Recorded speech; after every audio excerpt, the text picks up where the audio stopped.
Alors déjà, le premier bénéfice, ça a été bien évidemment de me tenir informée des dernières avancées en termes de contrôle de gestion, puisque moi je suis directrice du contrôle de gestion. Et donc les cercles d'échange, permettent de voir comment travaillent, mes homologues et quelles sont les problématiques auxquelles ils sont confrontés. En général, nous sommes confrontés, plus ou moins aux mêmes problématiques au même moment. Par exemple, en 2022, l'inflation a été un sujet pour tout le monde.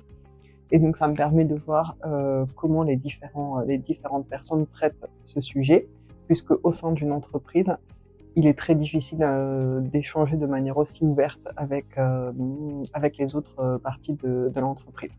Donc là, ça me permet d'avoir des homologues contrôleurs de gestion avec qui je peux parler vraiment, métier et voir, quelles sont les décisions, les orientations qu'eux prennent. Donc il y a également toute la partie, Financium qui permet d'avoir, une vision un peu plus large du métier, de la finance avec, là, des problématiques qui touchent plus la direction financière dans son ensemble.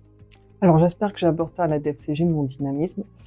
J'ai d'abord participé à des podcasts sur le contrôle de gestion en collaboration avec HEC Montréal.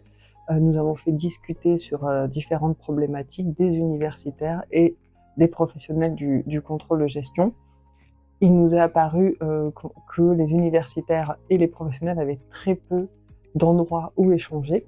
Pourtant, les problématiques sont les mêmes et les manières d'y répondre sont, plus ou moins les mêmes puisque les universitaires s'inspirent, de ce que font les entreprises. Et donc on a créé ce podcast pour qu'il soit un lieu d'échange, entre les universités et les professionnels.